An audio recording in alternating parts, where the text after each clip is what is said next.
Dear friends, welcome to Ingralit English Grammar and Literature. ఈ వీడియోలో మనం ప్రీవియస్ క్వశ్చన్ పేపర్స్లోని ఒక 30 MCQస్ని డిస్కస్ చేసుకుందాం. నేను ఇంతకుముందు చెప్పినట్లుగా మీరు ప్రీవియస్ క్వశ్చన్ పేపర్స్ని ప్రాక్టీస్ చేయడం వల్ల క్వశ్చన్స్ అనేటువంటివి ఎంత డిఫికల్ట్గా వస్తున్నాయి, ఇంకా క్వశ్చన్స్ అనేటువంటి యొక్క ప్యాటర్న్ అనేది ఎలా ఉంది అనేటువంటివి మీరు అనలైజ్ చేయొచ్చు. అంతేకాకుండా ఇలాంటి మోడల్స్లో మీరు రాయబోయేటువంటి ఎగ్జామ్స్లో కూడా క్వశ్చన్స్ వచ్చేదానికి అవకాశం ఉంటుంది. కాబట్టి ఈ ప్రీవియస్ క్వశ్చన్ పేపర్స్ అనేటువంటివి ఇంపార్టెంట్ కాబట్టి నేను కంటిన్యూస్గా వీటిపైన వీడియోస్ అనేటువంటివి చేయడం జరుగుతుంది. ఇవి మీకు చాలా యూస్ఫుల్ కాబట్టి ప్రతి MCQ కూడా మీకు యూస్ఫుల్ అవుతుంది. కాబట్టి ఫస్ట్ నుంచి చివరి వరకు మీరు చూడండి. Okay, let's start this. My austere father use it to avail all inessentials, comforts and luxuries. ఇక్కడ ఆస్టర్ అనేటువంటి వర్డ్ ఏదైతే ఉందో దాని యొక్క సినోనిమ్ ఏంటి అనేసి ఇచ్చారండి. సో ఆస్టర్ అనేటువంటి వర్డ్ యొక్క సినోనియం వచ్చేసి స్ట్రిక్ట్ అనమాట. స్ట్రిక్ట్ అనేటువంటిది ఆస్టర్ అనేటువంటి వర్డ్ యొక్క సినోనియం. అలాగే నెక్స్ట్ మనం చూస్తే choose the correct synonym of the word enormous. Enormous అనేటువంటి వర్డ్ యొక్క సినోనిమ్ ఏంటి అనేసి ఇచ్చారు. The correct answer is number 2, immense. Immense అనేటువంటి దానికి ఎనామస్ అనేటువంటిది సినోనియంగా ఉంటుంది. అలాగే నెక్స్ట్ వన్ చూద్దాము. The food I took last night was noxious. So ఇక్కడ నాక్సియస్ అనేటువంటి వర్డ్ ఏదైతే ఉందో దానికి ఆపోజిట్ వర్డ్ ఏంటి అనేసి అడిగారు. So what is opposite word of noxious? Noxious అనేటువంటి దానికి ఆపోజిట్ వర్డ్ ఏంటి అంటే wholesome. What is opposite word for this? Wholesome. ఇలాంటి గుర్తుపెట్టుకోవాలండి. వాటి మీనింగ్ తెలుసుకొని వాటిని గుర్తుపెట్టుకోవాలి. ఓకేనా? అలాగే నెక్స్ట్ వన్ చూద్దాము. This is A place of Tranquility. ఇక్కడ ట్రాంక్విలిటీ అనేటువంటి వర్డ్ని అండర్లైన్ చేశారు. And they asked here what is the opposite in the meaning of the word Tranquility. Tranquility అనేటువంటి వర్డ్ యొక్క ఆపోజిట్ మీనింగ్ ఏంటి అనేసి ఇచ్చారు. ట్రాంక్విలిటీ అంటే పీస్ఫుల్నెస్. మరి దానికి ఆపోజిట్ ఏంటి? డిస్టర్బెన్స్. డిస్టర్బెన్స్ అనేటువంటిది ఆపోజిట్ అనమాట. Now let us see one more question. Praveen is a novice.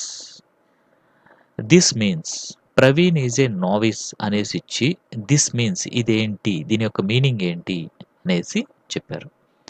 ఇక్కడ ప్రవీణ్ ఈజ్ ఏ నావిస్ అంటే he is new in a field అనేసి, అతను ఆ ఫీల్డ్కి కొత్త అనేసి మీనింగ్ అనమాట. ఓకేనా? Now let us see the next one. Malathi can't pay off her debts. Malathi can't pay off her debts. ఇక్కడ షీ ఈజ్ డాష్ అనేసి ఇచ్చారు. దీనికి కరెక్ట్ ఆన్సర్ ఏంటి అంటే యాన్ ఇన్సాల్వెంట్. ఓకేనా? ఎవరైతే తన యొక్క మనీని పే చేయలేకపోతున్నారో అలాంటి సిచ్యువేషన్ని మనం ఇన్సాల్వెంట్ సిచ్యువేషన్ అనేసి అంటాం అన్నమాట. అది. అలాగే నెక్స్ట్ వన్ చూద్దాము. Gopi tried to find a solution to the problem of his career. ఇక్కడ టు ఫైండ్ ఏ సొల్యూషన్ అనేటువంటి దాన్ని ఒక ఫ్రేజల్ వర్బ్గా తీసుకోవడం జరిగింది. అంటే ఈ మీనింగ్ వచ్చేటువంటి ఫ్రేజల్ వర్బ్ ఏది, సొల్యూషన్ కనుక్కోవడము అనేటువంటి మీనింగ్ ఇచ్చేటువంటి ఫ్రేజల్ వర్బ్ ఏది అనేసి అడిగారు. అంటే this is not the phrasal verb, but దీనికి సూట్ అయ్యేటువంటి ఫ్రేజల్ వర్బ్ ఏది, దీన్ని తీసేసి అక్కడ మనం ఫ్రేజల్ వర్బ్ పెట్టాలి. Pick up, figure out, hand out, keep on ఇచ్చారు. The correct answer is figure out. అంటే Gopi tried to figure out to the problems of his career. Figure out అంటే ఫైండ్ ఏ సొల్యూషన్. అలాగే నెక్స్ట్ వన్ చూద్దాము. His food habits eat అవే his liver. ఇక్కడ eat అవే అనేటువంటిది phrasal verb అనమాట. మరి ఈ phrasal వర్బ్కి meaning ఏంటి అంటే డిస్ట్రాయ్ స్లోలీ. స్లోగా నాశనం చేయడాన్ని ఈట్ అవే అనేసి అంటారనమాట. అతని యొక్క ఫుడ్ హ్యాబిట్స్ తన యొక్క లివర్ని పాడు చేసేస్తున్నాయి, స్లోగా పాడు చేస్తున్నాయి అనేసి అర్థం. నెక్స్ట్ మనం చూద్దాము. ఏ ప్లస్ మోరల్ ఏమవుతుంది అంటే అమోరల్ అవుతుంది. మరి ఇక్కడ ఏ అనేటువంటి దాని ప్రిఫిక్స్ యొక్క మీనింగ్ ఏంటి అనేసి ఇచ్చారు. మీనింగ్ ఏంటి అంటే అమోరల్ అంటే ల్యాక్ ఆఫ్ అనేసి మీనింగ్ అనమాట. ఓకేనా? అది గుర్తుపెట్టుకోవాలి. అంటే జనరల్‌గా మనకి ఇమ్మోరల్ అనేటువంటిది తెలుస్తుంది. కానీ అమోరల్ అనే వర్డ్ కూడా మనకిక్కడ కొత్తగా ఇచ్చారనమాట మన యొక్క క్వెషన్ పేపర్‌లో చూసారు కదా! సో, ఇలాగుంటుందనమాట మనకి ఎగ్జామ్ ప్యాటర్న్‌లో ఈ విధంగా వస్తాయి. కాబట్టి ఇలాంటి ప్రీవియస్ క్వెషన్స్‌ని మనం జాగ్రత్తగా చూడాలి. నెక్స్ట్ మనం చూద్దాము. Choose the suffix that can be used to make a noun. ఇక్కడ ఏ సఫిక్స్ అనేటువంటిది నౌన్‌గా మార్చేస్తుంది ఒక వర్డ్‌ని అనేసి ఇచ్చారు. The correct answer is EE. ఎలాగా అంటే ఫర్ ఎగ్జాంపుల్ ఎంప్లాయ్ అని ఉందనుకోండి.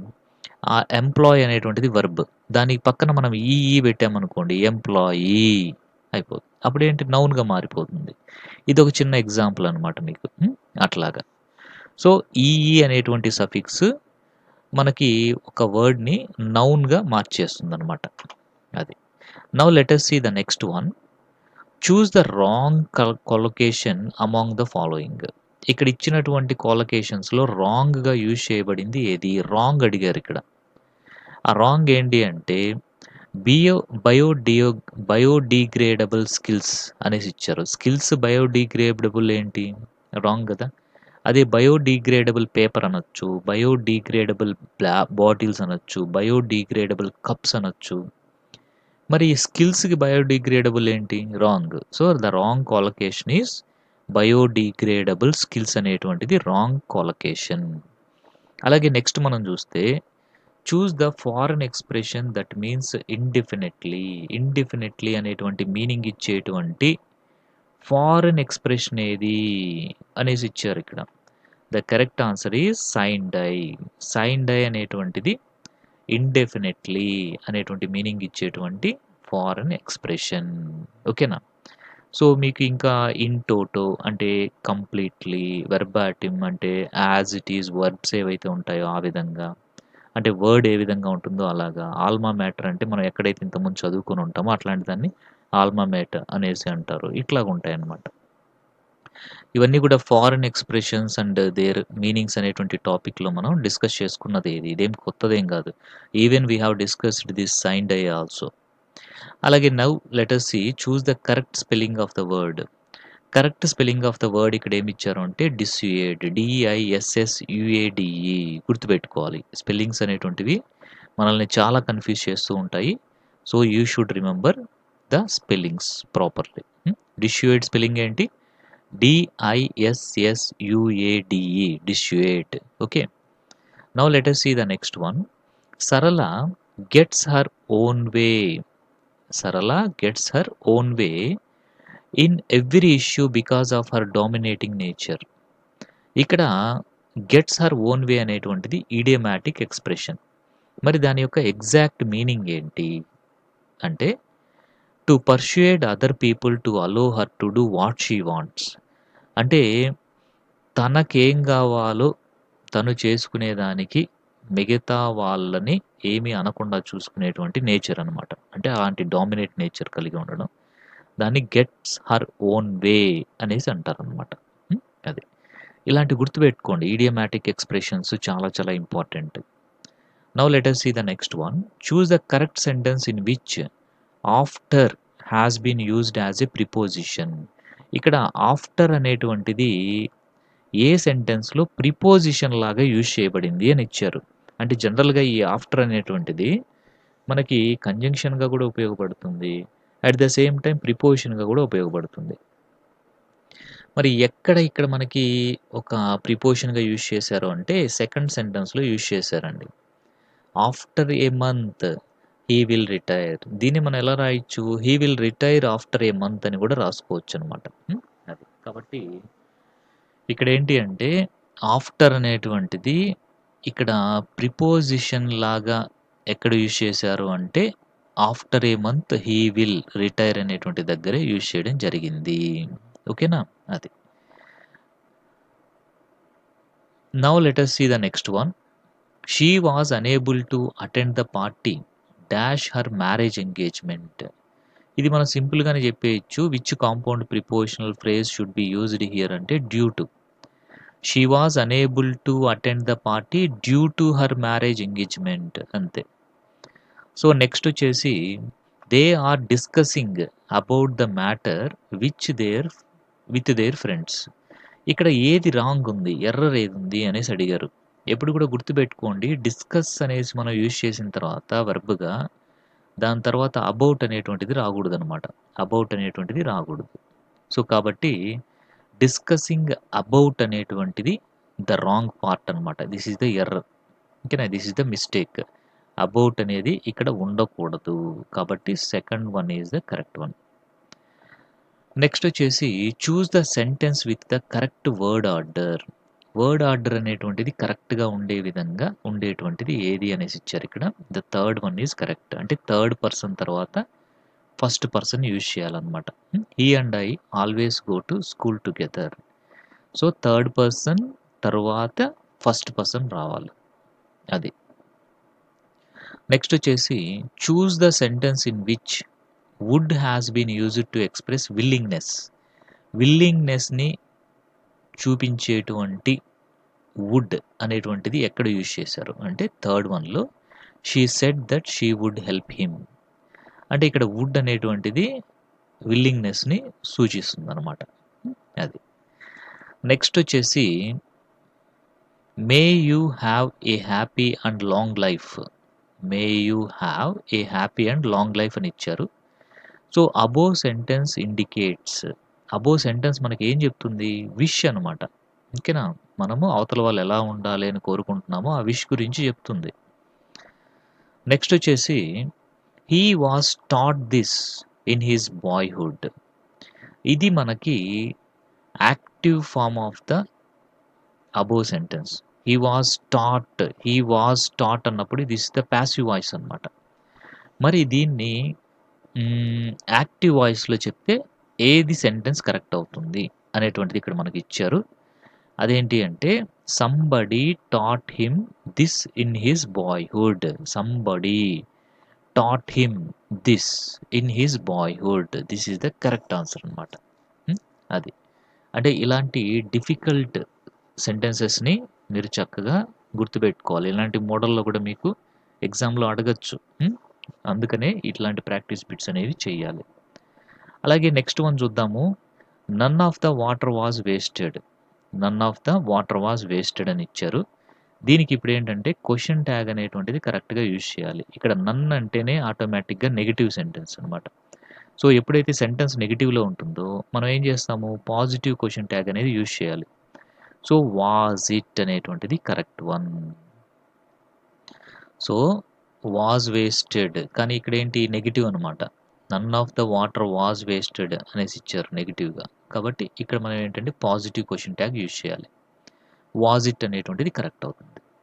అలాగే నెక్స్ట్ వన్ చూద్దాము. He said to me why did you write to me such an insulting letter. ఇది మనకి డైరెక్ట్ స్పీచ్ సెంటెన్స్. మనం ఇప్పుడు దీనికి రిపోర్టెడ్ స్పీచ్ అనేటువంటిది రాయాలి.